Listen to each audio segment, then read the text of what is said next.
Thank you so much for having me here today. It's especially nice to see a few of you at the end of a day. I know it was probably a lot of excitement all day. But I'm here to really talk a lot about government and the collaborative economy and technology. Probably not a topic that people think of as being the most sexy topic in the world, but I think it really raises very, very interesting questions.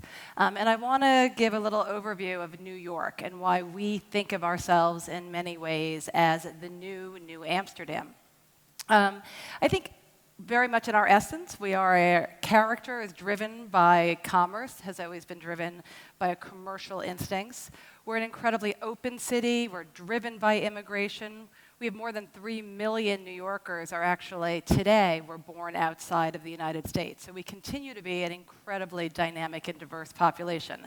We're extremely pluralistic. We think of ourselves, and I think we are quite progressive. We're a global leader, whether it's in civil rights or economic justice. And I think because of that, our essential DNA as New Yorkers, we experience and promote technology and innovation unlike anywhere else. We are not Silicon Valley, and we're certainly not Little Silicon Alley either. We have our own identity, and it's really rooted, I think, in these values and our strengths as New Yorkers.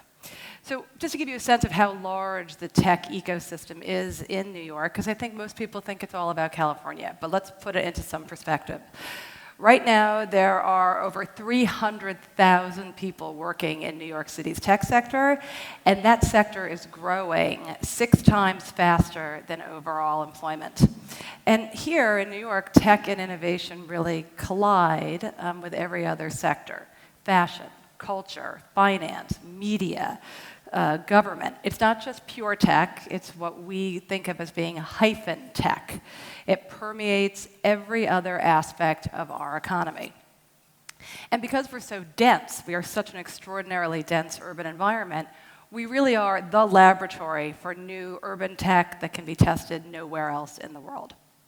We have some of the most incredible and most well-known institutions, universities, and nonprofits, all of which are trying to hook into this sector.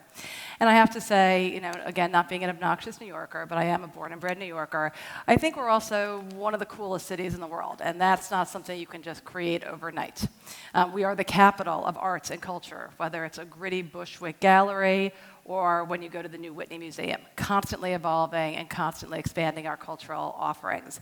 And we have neighborhood after neighborhood that are diverse and livable and funky. And we are, of course, a melting pot of the greatest food in the world.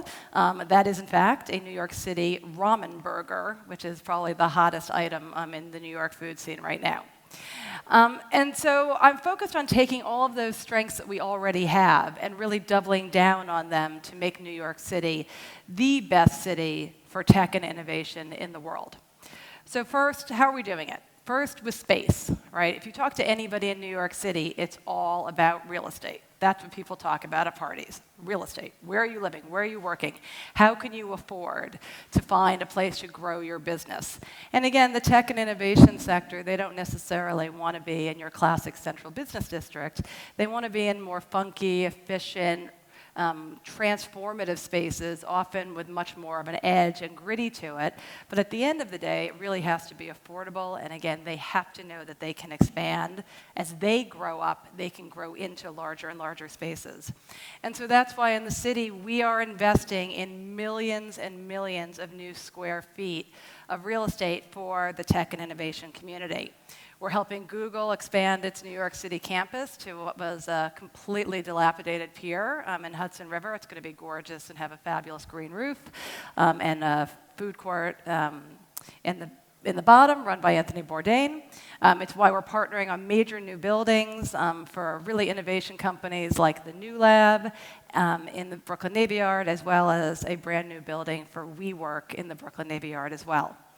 And it's also why we are making major, major investments in other assets, like this old, aging Brooklyn Army terminal, where really the U.S. Army was making tanks and other equipment for World War I and II, and where people would ship right out of here in the Brooklyn Army terminal. This is going to be one of our premier innovation and manufacturing hubs, where we hope to locate many of the people who are here today, and again, give them the space not just to have the ideas, but to be able to implement the ideas by making their products in New York City. We're also really focused on investing in the talent that the tech firms are really hungry for. As I say, there's a perception that there aren't necessarily people interested in going into tech in New York City, that engineers are always going to the West Coast or being trained on the West Coast. But we really want to be clear that there's a great labor pool for the tech community in New York City.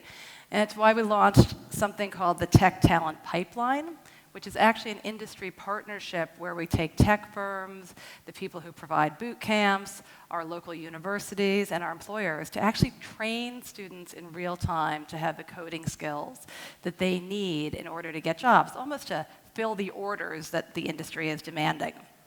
We're also this is hard to believe but true, we are the largest school district in America who has finally committed to computer science education for every child at every grade level. It's sort of shocking that no American city actually has computer science integrated into all of their education for their kids. And of course, at the end of the day, as I said, we're very focused on making New York City even more livable, more cool, more accessible to folks who want to come to New York and stay in New York. So we're launching the first citywide ferry service. For over a century, New York City has not had a ferry service other than our sort of famous Staten Island ferry and some tourists. It's amazing because we're one of the great global coastal cities in the world. We're developing our first urban streetcar to connect Brooklyn and Queens waterfront, which is where, again, the bulk of the activity, both in terms of the offices for technology and the creative economy, but also where people are starting to live and work, obviously, in the same neighborhood. The distinction between live-work definitely blurring as we move into this next chapter. And we're embarking on what I think most people are now aware of, the largest, most aggressive, and fastest affordable housing plan in U.S. history to house 500,000 New Yorkers. That's, by the way, bigger than The Hague and bigger than Dublin. So we're doing affordable housing, a city within a city, all across the city, so that people can continue to live in New York City. And I think that one of the things that makes New York City special also is that we are just such a big, dense, old city. And that has its advantages and it has its challenges. We are what is often referred to as a muscular municipal government. We grade every restaurant. We require people to know how many calories they're eating when they go and buy something. We have our own municipal living wage and other employment requirements. We can be seen as sort of regulatory heavy. And we also have these massive, large anchor industries that employ hundreds of thousands of people, whether it's the New York Times, Wall Street firms like JP Morgan, big institutions like Memorial Sloan Kettering. These are big companies, and people often think, well, why would anybody want to be a startup when really the New York economy is dominated by these large legacy industries? But it also has a huge advantage, because given the size of our consumer base and the diversity of our economy, when something works, when something does succeed, boy, does it happen fast. Boy, can you expand quickly. And before you know it, a single firm with a couple of people with one idea or one product can suddenly be employing hundreds, if not thousands of people and serving tens of thousands of consumers. I mean, if it happens, it really happens fast in New York. So here's a classic example. Brooklyn Brewery started with a few barrels in the 1980s, right there in Brooklyn, guys sitting around doing some brewing, and now they are the biggest exporter of craft beer in the US. Tumblr, Seamless, Etsy, ZocDoc, all of these are powerful examples of New York City startups that really scaled incredibly rapidly because they were in New York City. But as the rapid growth of the collaborative economy is something that I want to dig into today from the other side of the equation, because I think more than any other aspect of this unbelievable technological revolution we're in, it's the one that really forces us to rethink government. Really, what does a collaborative economy and government, how do they begin to work together, and how do we sort of get this right at the get-go? So again, I think people use nomenclature very differently, so let's talk about what the collaborative economy is and what it's not. So we think of the collaborative economy as being where a platform will allow more efficient, or less sticky utilization of the asset or service through a sophisticated matching, vetting, and payment process. So what does that mean in real life? My kids always say, what are you talking about? What does that mean? And it means, so if I'm a plumber, instead of me having an advertisement and sticking my card up in a window or putting an ad in the paper or waiting for some customer to call me up and say my toilet is broken, I can sign up with a very well-known made-in-New York company called Handy. And Handy will search by customers who need my specific skills. If I happen to be the guy who knows how to fix a toilet and I'm in your neighborhood, I can arrange a time that works both for me and for my customer. I have better security in getting paid. I'm not incurring the expenses of having a website and advertising and all of those traditional costs of doing business. And this kind of collaborative business is having a very major impact on our economy in New York City and in the US. Again, from what the prior conversation was, those kinds of businesses are attracting unbelievable amounts of money. And 75% of all VC funding went to collaborative economy companies over the last 2 years. It's also rapidly catching up. The whole collaborative economy is catching up or even surpassing the more traditional versions of those businesses. So a good example, Marriott hotels have about 750,000 rooms. Airbnb lists roughly 2 million rooms and homes for short-term stays. So again, the collaborative economy begins to really have increasing market share of more traditional businesses. But let's be honest, most of our government framework and the policies are built around the older business model, right? We're set up to regulate Hilton and Marriott and Joe the plumber, right? The guy who has a plumbing business. We're not really set up to figure out how to regulate and work with HomeAway and Handy. And so the question I think we're all asking ourselves is, are we going to try to use our existing toolkit, our existing regulatory framework, or do we need to and should we create an entirely new innovation playbook for this part of our economy? And I think if people are honest with you, we're grappling with that. But the bottom line is something has to change. And it has to change in a way that will be dynamic and flexible, given the pace of innovation in the marketplace. Let's be honest, government isn't always known for being too ahead of the curve. But we also so it has to be flexible and dynamic, but we also have to make sure that it's actually effective, that it works, and it's enforceable. And these are very complicated issues that we're grappling with. And it also sort of goes without saying that any individual city or municipal government can't do everything. But we have spent a lot of time thinking about what city governments, municipalities can do with respect to the collaborative economy. And so I want to just think about 3 issues in which we would frame this: the roles of city government and municipalities in the collaborative economy. I think it's really, really clear that government has an obligation and a right to making sure that we're establishing the correct rights and protections for workers. We care about our workers. We absolutely need to ensure safety and protection of consumers, and we also have to ensure that there's fair competition and a fair playing field in the marketplace writ large. So let me speak briefly about each of these. Think about workers, right? What are the issues we need to really grapple with as a government? Compensation, right? It's all about the money. Are people being paid on time? Are the wage levels adequate? Do legal classifications of workers make sense? Are you an independent contractor? What does it mean to be in the gig economy? Are you a full-time employee? What rules should we establish around those?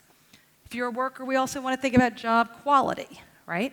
Is that so-called you can have a flexible schedule, is that real? Or is that just another way to actually potentially exploit workers? Are there actual benefits attached to these jobs? Are there limitations to collective bargaining in the collaborative economy that wouldn't be the case in the more traditional forms of that business activity? Health and safety. Are workers adequately protected on the job? Are there support systems in the event of something like a crash or a workplace injury? How does that work if it's all happening under the radar screen? Career pathways. Are these jobs that offer promotions, that support livelihoods? I mean, it's a totally different framework of when you were entering in as a junior clerk in a company and the pathway is clear. Do these jobs provide real stepping stones? And then let's think about it from the consumer point of view for a second. Again, you're all aware of these things. Transaction security. How do we ensure that people are getting what they pay for? And if they don't get it, what is their recourse? Do we have sufficient protections against traditional consumer fraud types of issues? Physical safety and security for the consumer. How do you make sure that what they promise online is actually going to happen in real life? Does the platform company have internal requirements for its service providers, for that guy who says he's a plumber, right? Is he really a plumber? How do you know? Somebody's got to tell you that guy's really a plumber. And how do we make sure that those companies provide, again, the same health and safety requirements that a traditional plumber would? And then the sort of equity issues, which I think are very interesting. Does this platform adequately serve all of our citizens? Is it accessible to people with disabilities? Are there unintended consequences to a platform or a rating system in particular that can further entrench a bias or an inequity? If everybody rates only white men as better than everybody else, is that okay? These are questions we have to really ask ourselves if we're committed to a thoughtful, inclusive, and progressive economic policy. Market power, again, the obvious question. Is there something about the way the collaborative economy operates that has a greater risk of creating monopolies? So let me stop with all the theoretical sort of academic lecturing, and let's talk about a real-life example that many folks have probably heard about in this room. It's sort of a painful but also happy, complicated story. Our experience with Uber in New York City. So when Uber first entered the market 5 years ago in New York City, the city government took, at the time, was pretty groundbreaking approach and very pro-innovation approach. We set baseline standards for safety and just said you should do the same thing that everybody else in the sector does, and then go with God and have your business. So we asked them to have their vehicles licensed and inspected and make sure that their drivers passed a test and went through a basic background check, right? Those are the assurances that a consumer, a person deserve when they get into the backseat of a stranger's car. That's part of the trust that is a vital component of the collaborative economy. But then what happens, right? What happens when this innovative and disruptive company becomes the single largest player in the sector, but it isn't subject to many of the rules applying to the other people in the market, to the legacy providers? So let me give you an example. In New York City, if the city of New York wants to sell a taxi medallion, if we want to issue 100 new taxi medallions, we have to go through like a year-long environmental review process. I mean, it is an extraordinarily tedious and difficult exercise, even for the city of New York, to sell a taxi medallion. Right? So we're running around like maniacs, doing all of this work, working with the taxi industry in order to get all of the rules and all of the check all of our boxes. Meanwhile, Uber's fleet is growing at roughly 2,000 new vehicles a month. Right? So these people are doing the same thing, but they're not being subject to the same set of regulations. For example, stringent requirements we have in New York City to make taxis wheelchair accessible. Or when you get into a taxi in New York City, 50 cents of your fare goes to pay for mass transit, pays for subways, for buses, for all of the things we care about in terms of transportation. Those are not obligations of Uber or other for-hire vehicles. Moreover, what kind of data is being shared, right? When we run our taxi system, we know what's going on. We know where every taxi is. We know how long the trip is. But how do we, without data, make rational and informed public policy decisions? And so, as I said, when it comes to a for-hire service like Uber, we get very limited insight into what's actually happening.